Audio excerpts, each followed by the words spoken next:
Bonjour chers mécaniciens, donc aujourd'hui on va faire la vidange et le filtre à huile. Donc l'élément essentiel c'est le manuel d'entretien.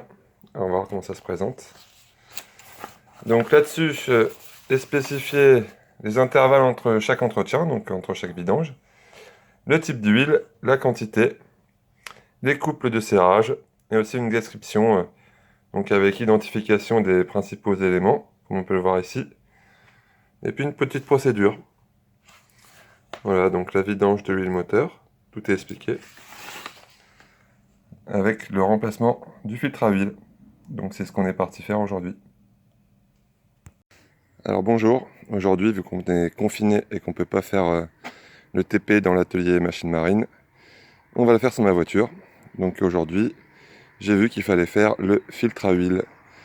Donc alors pour ce faire, on a regardé dans le manuel de maintenance, on a vu quel type et quelle quantité d'huile il fallait pour faire cette vidange.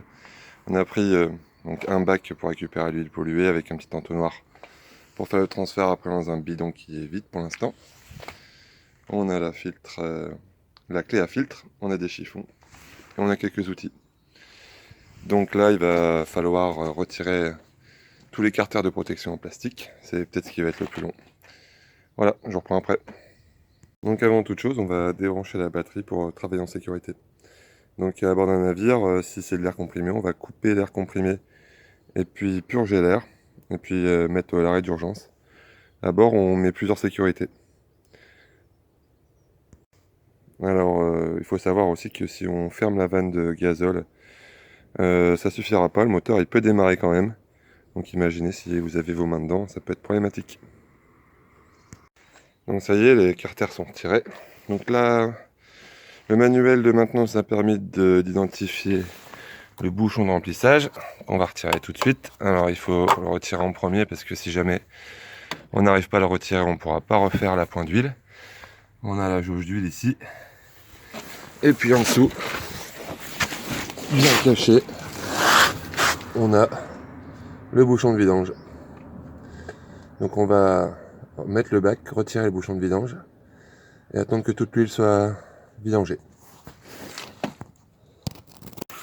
Donc j'ai retiré le bouchon de vidange qu'on voit ici avec son joint en cuivre qu'on remplacera.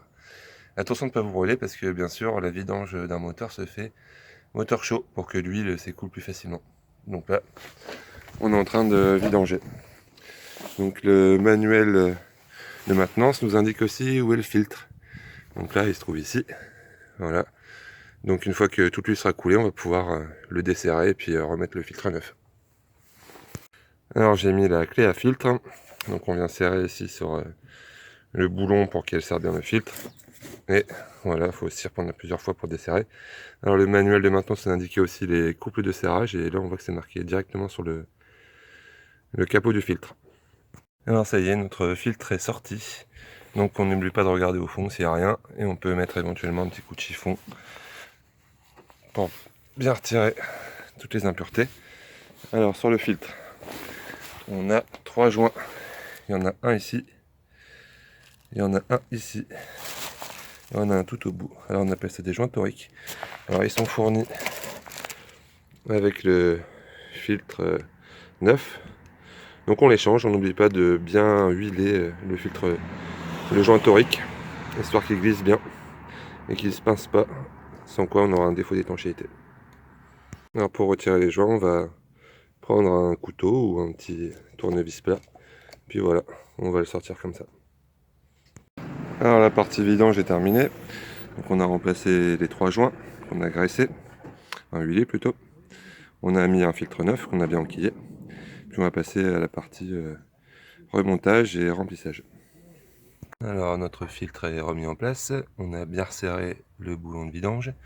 On va pouvoir commencer la partie remplissage avec l'huile qui est préconisée dans le manuel de maintenance, c'est-à-dire de la 5W30. Alors ça y est, le remplissage est terminé.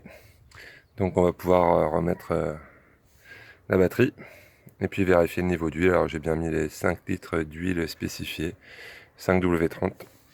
Donc il ne nous restera plus qu'à remplir l'historique et puis donc réarmer la petite surveillance de Mercedes là, qui nous calcule quand est-ce qu'il faut faire la vidange. Voilà, j'espère que ça vous a plu. À bientôt.